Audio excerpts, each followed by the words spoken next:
नमस्कार विद्यार्थी मित्रांनो, अभ्यास मित्र परिवारामध्ये तुम्हा सर्वांचं स्वागत आहे। मित्रांनो, आज आपण 19 जुलै 2025 रोजीच्या चालू घडामोडी अभ्यासणार आहोत। पहिला क्वेश्चन तुमच्या समोर आहे।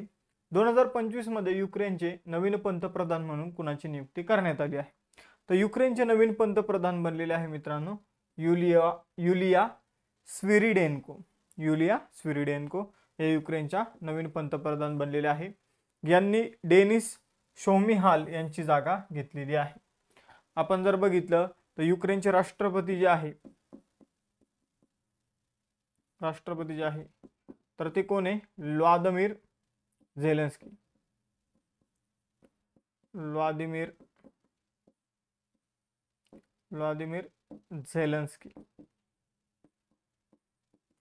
झेलेन्स्की ही युक्रेनचे राष्ट्रपती आहे।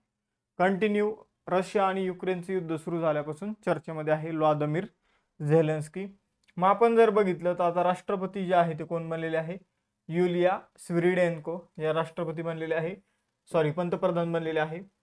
डेनिस शोमिहाल यांची त्यांनी जागा घेतलेली आहे। तर राष्ट्रपती कोण आहे आणि पंतप्रधान कोण आहे यामध्ये कन्फ्यूज होऊ नका। युक्रेनची राजधानी काय आहे? तर कीव ही युक्रेनची राजधानी आहे। पुढे जाऊया दुसरा क्वेश्चन। राष्ट्रपती द्रौपदी मुर्मू यांच्या हस्ते कलिंग रत्न पुरस्कार जो आहे तो कोणाला प्रदान करण्यात आलेला आहे? तर कलिंग रत्न पुरस्कार 2024 साठी आपण जर बघितलं निवड करण्यात आलेली आहे धर्मेंद्र प्रधान यांची। आता बघा, कलिंग पुरस्कार जो आहे तो 2007 पासून दिला जातो। शिक्षण क्षेत्रामध्ये उत्कृष्ट काम करणाऱ्या व्यक्तीला हा पुरस्कार दिला जातो आणि हा पुरस्कार ओडिशातील व्यक्तीला दिला जातो। कुठल्या व्यक्तीला दिला जातो? ओडिशातील व्यक्तीला दिला जातो। तर 2007 पासून शिक्षण क्षेत्रामध्ये काम करणाऱ्या ओडिशामधील व्यक्तींना हा पुरस्कार दिला जातो। मग केंद्रीय शिक्षण मंत्री आहे धर्मेंद्र प्रधान, तर यांना या वर्षीचा कलिंग पुरस्कार जो आहे तो प्रदान करण्यात आलेला आहे। ते केंद्रीय शिक्षण मंत्री धर्मेंद्र प्रधान यांना राष्ट्रपती द्रौपदी मुर्मू यांनी कलिंग रत्न पुरस्कार जो आहे 2024 चा त्याने सन्मानित केलेला आहे। 15 जुलै 2025 रोजी कटक ओडिशात याबाबतचं आपण म्हणूया की कार्यक्रम आयोजित करण्यात आला होता। तिथे जर बघितलं तर आदि कवी सरला दास यांच्या जयंतीच्या निमित्ताने 15 जुलै रोजी हा पुरस्कार जो आहे तो केंद्रीय शिक्षण मंत्री धर्मेंद्र प्रधान यांना प्रदान करण्यात आलेला आहे। आपण जर बघितलं तर कलिंग रत्न अवॉर्ड जो आहे हा एक एज्युकेशनल अवॉर्ड आहे। कधीपासून दिला जातो? तर 2007 पासून हा पुरस्कार जो आहे तो दिला जातो। कुणाला दिला जातो? तर ज्याने कोणी शिक्षण क्षेत्रामध्ये राष्ट्रीय तसेच आंतरराष्ट्रीय कामगिरी केलेल्या जो काही ओडिशातील व्यक्ती असतो त्याला हा पुरस्कार दिला जातो, प्रदान केला जातो। पुढे जाऊया। तिसरा क्वेश्चन आहे, नेल्सन मंडेला राष्ट्रीय दिन 2025 कधी साजरा केला गेला असा असायला पाहिजे, कारण हा काल सेलिब्रेट करण्यात आला होता नेल्सन मंडेला आंतरराष्ट्रीय दिन। 18 जुलै रोजी नेल्सन मंडेला आंतरराष्ट्रीय दिन सेलिब्रेट करण्यात आलेला आहे। बघा, नेल्सन मंडेला यांनी त्यांच्या जीवनाचे जे काही आदर्श किंवा मानवी सेवेतील त्यांचे जे काही योगदान आहे याचा सन्मान करणं किंवा त्या आदर्शाचं पालन करणं, त्याचा प्रसार करणं या उद्दिष्टासाठी नेल्सन मंडेला आंतरराष्ट्रीय दिवस जो आहे तर तो सेलिब्रेट केला जातो। नेल्सन मंडेला हे दक्षिण आफ्रिकेचे पहिले ब्लॅक आपण म्हणूया राष्ट्राध्यक्ष होते। या पुरस्काराची थीम आहे या दिवसाची थीम आहे it's still in our hand to combat poverty and inequality. तर या वर्षीच्या नेल्सन मंडेला आंतरराष्ट्रीय दिवसाची थीम आहे it's still in our hand to combat poverty and inequality. पुढे जाऊया चौथा क्वेश्चन। जुलै 2025 मध्ये भारतात ट्रायबल जीनोम सिक्वेन्सिंग इनिशिएटिव्ह सुरू करणारं पहिलं राज्य कोणतं आहे? तर जीनोम सिक्वेन्सिंग म्हणजे काय? तर आपले जे काही जीन्स आहे, जे काही डीएनए आहे तर त्याचा सखोल अभ्यास जो आहे तर त्याला जीनोम सिक्वेन्सिंग म्हटलं जातं। आणि मग याचा अभ्यास जो आहे तर तो आदिवासी बांधवांचा ट्रायबल जीनोम म्हणजे जे आदिवासी बांधव आहे तर त्यांचे जे काही जीनोम आहे, डीएनए मधले जे काही जीन्स वगैरे आहे तर त्याबद्दलचं सिक्वेन्सिंग इनिशिएटिव्ह, त्याच्या अभ्यासाचा इनिशिएटिव्ह सुरू करणारं पहिलं राज्य आहे गुजरात। तर गुजरात काय करणार मित्रांनो? तर गुजरातमध्ये आदिवासी समुदायांना केंद्रित धरून जीनोम सिक्वेन्सिंग प्रकल्प जो आहे तो सुरू करण्यात आलेला आहे। गुजरातमधील 17 जिल्ह्यामधील 2000 आदिवासी बांधवांशी संबंधित हा उपक्रम असणार आहे। यामध्ये 2000 आदिवासी बांधवांचे जे काही डीएनए आहे तर त्या डीएनए चे सॅम्पल घेऊन त्या डीएनए मध्ये जे काही अनुवंशिक आजार आहे जसं की सिकल सेल ॲनेमिया, थॅलेसेमिया किंवा अनुवंशिक कर्करोग या आजाराबाबत जे काही वारसा हक्काने मिळालेले आजार आहे, अनुवंशिक आजार आहे, तर ते रोखण्यासाठीचे उपाय जे आहे तर या DNA सिक्वेन्सिंग किंवा जीनोम सिक्वेन्सिंग द्वारे शोधले जाणार आहे. म्हणजे एक तर सखोल माहिती घेतली जाईल की कोणत्या प्रकारचे आजार यांना होतात आणि त्याबद्दल अगोदरच आपण काय इथं खबरदारी घेतली पाहिजे. तर याविषयी हा उपक्रम गुजरात सरकारने सुरू केलेला आहे, जो भारतातील पहिलेच राज्य आहे गुजरात सरकार ज्याने ट्रायबल जीनोम सिक्वेन्सिंग इनिशिएटिव्ह सुरू केलेला आहे.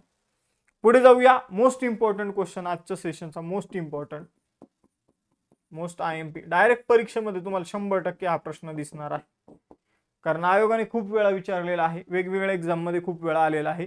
स्वच्छ सर्वेक्षण 2024-25 मध्ये सलग 8व्यांदा भारतातील सर्वात स्वच्छ शहर म्हणून कोणत्या शहराला घोषित करण्यात आलेला आहे. तर भारतातील सर्वात स्वच्छ शहर बनलेलं आहे इंदोर, मध्य प्रदेश. कितव्यांदा? 8व्यांदा. तर बघा मित्रांनो, स्वच्छ शहराबाबत जी काही रँकिंग आलेली आहे तर त्याबाबत आता थोडंसं मी तुम्हाला सांगतो, त्यानंतर आपण अजून इन्फॉर्मेशन बघू याविषयी. पण जी काही स्वच्छ शहराविषयी रँकिंग आहे तर यावेळी 2 प्रकारची रँकिंग देण्यात आलेली आहे. तर स्वच्छ शहर या नावाने एक देण्यात आली, स्वच्छ शहर नावाने दरवर्षीच देण्यात येते, पण यावर्षी एक नवीन कॅटेगरी बनवण्यात आली, सुपर स्वच्छ लीग सिटीज. सुपर स्वच्छ लीग सिटीज म्हणजे स्वच्छ शहर सर्वेक्षण मध्ये पहिले फक्त स्वच्छ शहर दिली जायची, आता जे दरवर्षी स्वच्छ शहर आहे तर त्यांची एक वेगळी कॅटेगरी बनवली, सुपर स्वच्छ लीग सिटीज. आणि मग या सुपर स्वच्छ लीग सिटी मध्ये इंदोर पहिल्या क्रमांकावर आहे, सुरत दुसऱ्या क्रमांकावर आहे आणि नवी मुंबई तिसऱ्या क्रमांकावर आपल्याला महाराष्ट्रातील बघायला मिळतं. पण हे 3 शहरं 10 लाख लोकसंख्या पेक्षा जास्त लोकसंख्या असणारी शहरं आहे. त्यामध्ये इंदोर पहिल्या क्रमांकावर, सुरत दुसऱ्या क्रमांकावर, नवी मुंबई तिसऱ्या क्रमांकावर. 3 ते 10 लाख लोकसंख्येच्या बाबतीत पहिल्या क्रमांकावर नोएडा आहे, दुसऱ्या क्रमांकावर चंदीगड आहे, तिसऱ्या क्रमांकावर म्हैसूर आहे. 50,000 ते 3 लाख या लोकसंख्येच्या बाबतीत नवी दिल्ली महानगरपालिका काउन्सिलचा जो काही एरिया आहे तो 1 नंबरला आहे. तिरुपती 2 नंबरला आहे 50,000 ते 3 लाख लोकसंख्येच्या बाबत. अंबिकापूर 3 नंबरला आहे. लोणावळा जो आहे तो 4 नंबरला आहे. तर लोणावळा महाराष्ट्रातलं 50,000 ते 3 लाख या लोकसंख्येमध्ये 4 नंबरला आपल्याला बघायला मिळतं. 20,000 ते 50,000 लोकसंख्येच्या बाबतीत विटा 1 नंबरला, सासवड आपल्या महाराष्ट्रातील आहे 2 नंबरला, देवळाली, प्रवरा हे जर बघितलं तर 3 नंबरला आहे आणि इथं काय आहे दुनगारपूर जे आहे तर ते जर आपण बघितलं तर 4 नंबरला आहे. त्यानंतर 20,000 पेक्षा कमी लोकसंख्येच्या बाबतीत पाचगणी शहर 1 नंबरला आहे, महाराष्ट्रातील आहे. पाटण, नंतर पन्हाळा, नंतर बिश्रामपूर आणि नंतर बुधानी, तर ही काही शहरं आपल्याला बघायला मिळतात. तर लोकसंख्येनुसार तुम्हाला इंदोर तर लक्षातच ठेवायचे, मग जिथे जिथं महाराष्ट्राचा संबंध बघायला मिळतो ती शहरं आपल्याला इथं लक्षात ठेवायची आहे. पुढे जाऊया. आता सुपर स्वच्छ लीग सिटीज आपण बघितल्या, आता स्वच्छ शहर आपण बघूया. तर स्वच्छ शहर ठरलेलं आहे अहमदाबाद 1 नंबरला, भोपाळ 2 नंबरला आणि लखनौ 3 नंबरला, 10 लाखापेक्षा जास्त कॅटेगरीमध्ये. मग आता मी फक्त आता पहिल्या क्रमांकात सांगतो, बाकी कॅटेगरीमध्ये 3 लाख ते 10 लाख स्वच्छ शहरामध्ये मीरा भाईंदर 1 नंबरला आहे. 50,000 ते 3 लाख लोकसंख्येमध्ये देवास 1 नंबरला आहे. 20,000 ते 50,000 लोकसंख्येमध्ये पणजी 1 नंबरला आहे आणि 20,000 पेक्षा कमी लोकसंख्येमध्ये बिलहा हे किती नंबरला आहे तर 1 नंबरला आहे. तर ही रँकिंग आपल्याला लक्षात ठेवायची आहे. जरी उल्लेख या प्रश्नामध्ये भारतातील सर्वात स्वच्छ शहर असं करण्यात आलं असेल तर इथं तुम्ही इंदोर हे कन्सिडर करायचे, अहमदाबादला इथं कन्सिडर करू नका. अहमदाबादला का कन्सिडर करू नका, कारण यावर्षी हा प्रश्न जो आहे तो इंदोरसाठी सेट केला होता आपण जर बघितलं तर ॲक्च्युली प्रश्नामध्ये असं असायला पाहिजे होतं की सुपर स्वच्छ लीग सिटीमध्ये पहिल्या क्रमांकावर कोण आहे तर इंदोर आहे आणि स्वच्छ शहर नॉर्मल कॅटेगरीमध्ये अहमदाबाद पहिल्या क्रमांकावर. ठीक आहे, तर समजून घ्या की स्वच्छ शहरामध्ये 1 नंबरला कोण आहे आणि सुपर सिटीज मध्ये जे काही स्वच्छ शहर आहे, सुपर स्वच्छ लीग सिटीज मध्ये 1 नंबरला इंदोर आहे. तर हे लक्षात ठेवा. जे काही मी तुम्हाला शिकवलं परीक्षेमध्ये पण यावर कन्फ्युजन मला वाटतं निश्चितच बऱ्यापैकी मुलांचं होईल, तर बारकाने वाचायचं की काय विचारलेलं आहे. सुपर स्वच्छ लीग सिटीज विचारलेलं आहे की स्वच्छ शहर विचारलेलं आहे, तर हे थोडं व्यवस्थित बघायचं आहे. 2017 पासूनच इंदोर जे आहे ते पहिल्या क्रमांकावर राहिलेलं आहे. आपण जर बघितलं तर इंदोरला सलग 8व्यांदा सर्वात स्वच्छ, म्हणजे सगळ्या शहरांमध्ये जर आपण बघितलं स्वच्छ शहर कॅटेगरीज किंवा मग आपण जर ही नवीन कॅटेगरी जी आहे ती सुपर स्वच्छ लीग सिटीज जी कॅटेगरी, सगळ्यांमध्ये टॉपला आहे इंदोर. आपण जर बघितलं तर 2 नंबरला आहे सुरत आणि 3 नंबरला आहे नवी मुंबई. मग यानंतर या कॅटेगरी नंतर ती कॅटेगरी येते यांच्यापेक्षा कमी स्वच्छ, मग ते अहमदाबाद, पण त्यांची एक वेगळी कॅटेगरी बनवण्यात आलेली आहे. आय होप एवढं सांगितल्यानंतर तुम्हाला समजलं असेल. 6वा प्रश्न आहे, जुलै 2025 मध्ये पॉलीग्रास मॅजिक स्किल अवॉर्ड 2024-25 जिंकणारे पहिली भारतीय खेळाडू कोण ठरली आहे? तर पॉलीग्रास मॅजिक स्किल अवॉर्ड जो आहे तो मिळालेला आहे दीपिका सेहरावतला. तर हा जो अवॉर्ड आहे हा आंतरराष्ट्रीय हॉकी फेडरेशन कडून दिला जातो. हॉकीमध्ये चांगली कामगिरी करणाऱ्या खेळाडूंना दिला जातो. मग पॉलीग्रास मॅजिक स्किल्स अवॉर्ड दीपिका सेहरावतला मिळालेला आहे, जी पहिली भारतीय खेळाडू ठरलेली आहे हा अवॉर्ड जिंकणारी. लेक्चरमध्ये पुढे जाण्या अगोदर बघा मित्रांनो, आपण राज्यसेवा आणि कंबाईनसाठी फाउंडेशन बॅच सुरू केलेला आहे, ज्यामध्ये प्री मेन्स इंटरव्ह्यूचा प्रॉपर सिलेबस जो आहे तो कव्हर केला जातो. अनेक मुलांनी या बॅचचा लाभ घेतलेला आहे. जर तुम्हाला या बॅचमध्ये ॲडमिशन घ्यायचं असेल तर त्वरा करा, कारण सिलेबस पुढे जात आहे. या बॅचेस सोबत तुम्हाला ॲडिशनल बॅचेस सुद्धा दिल्या जाणार आहे. 21,000 PYQची बॅच, 5,500 प्लस PYQची मराठी व्याकरणची batch, NCERT batch, state board batch, notes pack, test series, अशा चालू घडामोडीची बॅच, या इतर बॅचेसही तुम्हाला मिळणार आहे. इतर बॅचेसची फीज या बॅचेसपेक्षा जास्त असणार आहे. राज्यसेवेची फी आहे 5,999, कंबाईनची आहे 3,999. त्याचबरोबर विजेता बॅच 1 जी आहे ती कंबाईनसाठी आपण सुरू केली आहे. विजयश्री बॅच 2 जी आहे ती राज्यसेवेसाठी सुरू केली आहे. आणि यशोदय बॅच जी आहे तर ती ग्रुप सी मेन्ससाठी आपण सुरू केली आहे.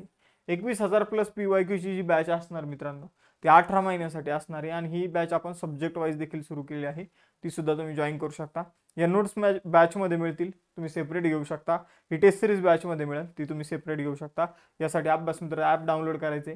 ते डाउनलोड केल्यानंतर त्यामधून बॅच सिलेक्ट करायची. बॅच सिलेक्ट केल्यानंतर डिस्काउंट मिळवण्यासाठी सगळ्यात खाली स्क्रोल करा, त्या बॅचवर ऑप्शन दिसेल have a coupon code apply here, तिथे CJ लाईव्ह कुपन कोड टाका आणि अप्लाय वर क्लिक करा. तुम्हाला फी मध्ये डिस्काउंट झालेलं दिसेल, पेमेंट करा, क्वालिटी एज्युकेशनचा अनुभव घ्या.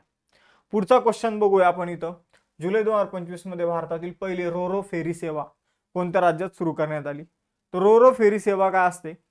तर बघा, रोरो फेरी सेवा आपल्याला वेगवेगळ्या माध्यमांमध्ये बघायला मिळते. जसं की आगगाडी आहे, आगगाडीचे जे काही डबे असतात त्यामध्ये काय केलं जातं, तर वेगवेगळ्या गाड्या ज्या आहेत, तर समजून घ्या की ट्रक आहे आणि ट्रकावर खूप सारं सामान लादलेलं आहे आणि प्रत्येक आगगाडीच्या डब्यामध्ये 4-4, 5-5 ट्रक फिट केले आणि एका ठिकाणावरून दुसऱ्या ठिकाणी त्या ट्रकला नेऊन सोडलं.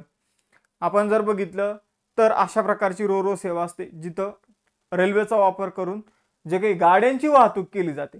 तसंच एक समुद्रामध्ये रोरो सेवा असते, जिथं जहाज काय करतं, तर गाड्यांना जे काही आपल्या प्रवासी असतात त्यांच्या जे काही गाड्या असतात तर त्या समुद्राच्या एका ठिकाणी त्या गाड्या त्या शिपमध्ये टाकल्या जातात आणि तिथून पुढे त्या दुसऱ्या ठिकाणी पोहोचवल्या जातात. तर असं भारतामधील पहिली रोरो फेरी सेवा कोणत्या राज्यात सुरू करण्यात आलेली आहे? तर जहाजाद्वारे रोरो फेरी सेवा जी आहे तर ती गोव्यामध्ये सुरू करण्यात आलेली आहे. तर अशा प्रकारे रोरो फेरी सेवेमध्ये गाड्या ज्या आहेत त्या खाली अशा लावल्या जातात आणि वरती जे आहे ते मग ज्यांच्या गाड्या आहेत ते लोक वरती प्रवास करू शकतात. अशा प्रकारची ही फेरी सेवा असते. ही गोव्यामध्ये अलीकडे सुरू झालेली आहे. मांडवी नदी आणि चोराव बेटाला जोडण्याचं काम करते ही सेवा, लक्षात ठेवा. बाकी एवढं जर लक्षात ठेवलं तरी पण चालतंय. 14 जुलै 2025 ला गोव्यात लॉन्च करण्यात आली. यामध्ये जे जहाज आहे ते विजय मरीन शिपयार्ड लिमिटेडने तयार केलेलं आहे. 8वा प्रश्न आहे, कोणत्या भारतीय व्यवस्थापन संस्थेने जुलै 2025 मध्ये ज्ञानोदय शैक्षणिक नवोन्मेषण केंद्र सुरू केलं आहे? तर ज्ञानोदय शैक्षणिक नवोन्मेषण म्हणजे इनोव्हेशन, शिक्षण क्षेत्रामध्ये काहीतरी नाविन्याचा शोध लावण्यासाठी जे काही ज्ञानोदय शैक्षणिक इनोव्हेशन सेंटर जे आहे तर ते कोणी सुरू केलेलं आहे? तर ते इंडियन इन्स्टिट्यूट ऑफ मॅनेजमेंट कोझिकोडेने सुरू केलं आहे. आता आपण जर बघितलं त्याचा उद्देशच आपल्याला नावावरून समजतो. ज्ञानोदय काय पुढं काय, ज्ञानोदय शैक्षणिक नवोन्मेषण केंद्र, ज्ञानोदय एज्युकेशनल इनोव्हेशन सेंटर. नावावरूनच समजतं की या सेंटरमध्ये काय होणार आहे. तर इनोव्हेशन होणार आहे, शोध लावले जाणार आहे शिक्षणाविषयी, तर भारतीय ज्ञान प्रणालीला आधुनिक अध्यापन शास्त्रासोबत जोडण्यासाठी ज्ञानोदय उपक्रम सुरू करण्यात आलेला आहे. ज्ञानोदयचे उद्दिष्ट आहे अध्यापन आणि ज्ञान प्रसारात नवोपक्रम म्हणजे इनोव्हेशनला प्रोत्साहन देणे, जेणेकरून व्यवस्थापन शिक्षण अधिक समावेशी आणि प्रभावी होईल. तर शिक्षणाला अजून बळकट करण्यासाठी त्यामध्ये इनोव्हेशन करण्याचा प्रयत्न करण्यासाठी ज्ञानोदय उपक्रम जो आहे तर तो इंडियन इन्स्टिट्यूट ऑफ मॅनेजमेंट कोझिकोडेने सुरू केलेला आहे. पुढे क्वेश्चन आहे, केंद्रीय मंत्री मनोहरलाल खट्टर यांनी जुलै 2025 मध्ये ऊर्जा क्षेत्रात नवोन्मेषण, परत शब्द आला इनोव्हेशन, नवोन्मेषण आणि स्वावलंबनाला प्रोत्साहन देण्यासाठी अदिती योजना कुठे सुरू केली? तर अदिती योजना जी आहे मित्रांनो ती सुरू करण्यात आली सोनीपत हरियाणामधून. अदिती योजना काय आहे ते आता आपण बघूया. केंद्रीय मंत्री मनोहरलाल खट्टर यांनी ही योजना सुरू केली. ऊर्जा क्षेत्रासाठी ही योजना सुरू करण्यात आलेली आहे. तर अदिती योजना काय आहे? Assistance in deploying energy efficient technology in industries and establishment. म्हणजे ही योजना काय आहे तर आपल्याला काय करायचं आहे, जे काही उद्योग आहे आणि जे काही इस्टॅब्लिशमेंट म्हणजे जे काही सरकार आहे तर त्यांना ते जी काही ऊर्जा वापरतात तर ती ऊर्जा आपल्याला त्यांना द्यायची आहे. पण ती कशी द्यायची आहे तर इफिशियंट टेक्नॉलॉजी म्हणजे अशा प्रकारे ऊर्जा द्यायची आहे की कमी ऊर्जेमध्ये जास्तीत जास्त काम झालं पाहिजे, किंवा प्रॉपर आता समजून घ्या की असे उपकरणं या इंडस्ट्रीजमध्ये किंवा सरकारच्या ऑफिसेसमध्ये असले पाहिजे जे कमी ऊर्जेवर चालणारे उपक्रम असले पाहिजे, चालणारी साधनं असली पाहिजे. तर अदिती योजना काय आहे? Assistance in deploying energy efficiency technology in industries आणि इस्टॅब्लिशमेंट. उद्योगामध्ये कमी वीज लागणारी उपकरणं इथं बनवण्याचा प्रयत्न केला जाईल या योजनेच्या माध्यमातून. तशी टेक्नॉलॉजी डेव्हलप करण्याचा प्रयत्न केला जाईल. तर केंद्रीय ऊर्जा आणि गृहनिर्माण आणि शहरी व्यवहार मंत्री मनोहरलाल खट्टर यांनी 15 जुलै 2025 रोजी हरियाणातील पानिपत येथे राष्ट्रीय स्तरावर अदिती योजना सुरू केली. ही योजना ऊर्जा कार्यक्षमता ब्युरो मार्फत चालवली जाणार आहे. ऊर्जा कार्यक्षमतेच्या क्षेत्रात एक महत्त्वाचं पाऊल ही योजना मानली जात आहे. सूक्ष्म लघु आणि मध्यम उद्योग जे आहे तर यांना ऊर्जा बचत तंत्रज्ञानात गुंतवणूक करण्यासाठी आर्थिक आणि तांत्रिक सहाय्य ही योजना प्रदान करणार आहे. जाऊया पुढे. 10वा क्वेश्चन आहे, जुलै 2025 मध्ये कोणत्या देशातील सर्वात मोठ्या खासगी सीटीबीसी बँकेने गुजरातमधील गिफ्ट सिटीमध्ये IFSC बँकिंग युनिट उघडण्यासाठी अर्ज केला आहे? तर बघा, तैवानमधील बँक आहे खासगी क्षेत्रातील सगळ्यात मोठी सीटीबीसी बँक. तर तिने भारतामध्ये आपण जर बघितलं तर इंटरनॅशनल फायनान्स आपण काय म्हणूया याला तर आंतरराष्ट्रीय वित्तीय सेवा केंद्र इंटरनॅशनल फायनान्स सर्व्हिस सेंटर जे आहे तर ते ओपन करण्यासाठी अर्ज केलेला आहे. म्हणजे त्यांना गिफ्ट सिटीमध्ये एक शाखा त्यांची ओपन करायची आहे. तर ही जी बँक आहे सीटीबीसी बँक तर ही तैवानमधील सर्वात मोठी खासगी बँक आहे. जसं आपल्या देशात आहे HDFC बँक तर तसं तिथली बँक आहे सीटीबीसी बँक. यामुळे भारत आणि तैवानचे आर्थिक संबंध सुद्धा मजबूत होणार आहे. पुढे जाऊया. कृषी उत्पादकता आणि पीक विविधीकरणाला वाढवण्यासाठी जुलै 2025 मध्ये केंद्रीय मंत्रिमंडळाने कोणती योजना सुरू केली? तर कृषी उत्पादकता म्हणजे 1 एकर मध्ये 5 एकर गहू होतो, 5 क्विंटल गहू होतो, तर तो गव्हाचं उत्पादन अजून वाढवायचं. पीक विविधीकरण म्हणजे तुम्ही एकसारखं पीक न घेण्यापेक्षा वेळोवेळी पिकं बदलत राहिली पाहिजे. यासाठी केंद्रीय मंत्रिमंडळाने पंतप्रधान धनधान्य कृषी योजनेला मान्यता दिलेली आहे. तर 17 जुलै 2025 रोजी केंद्रीय मंत्रिमंडळाने प्रधानमंत्री धनधान्य कृषी योजनेला मंजुरी दिली. या योजनेचा उद्देश आहे की देशातील 100 जिल्ह्यांमध्ये जिथं कृषी उत्पादकता कमी आहे, कर्ज पुरवठा कमी केला जातो, तर तिथं या योजनेची अंमलबजावणी आपल्याला करायची आहे. या योजनेअंतर्गत शाश्वत शेती, कापणीनंतर साठवणूक सुविधा, सिंचन व्यवस्था, शेतकऱ्यांना कर्ज उपलब्ध करून देऊन शेतकऱ्यांचं उत्पादन वाढवण्याचा इथं प्रयत्न केला जाणार आहे.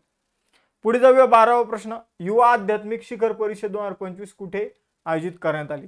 तर युवा आध्यात्मिक शिखर परिषद जी आहे तर ती वाराणसी उत्तर प्रदेशमध्ये आयोजित करण्यात आलेली आहे. 18 ते 20 जुलै दरम्यान याचं आयोजन सध्या सुरू आहे. युवा आध्यात्मिक शिखर परिषदेचं उत्तर प्रदेश वाराणसीमध्ये.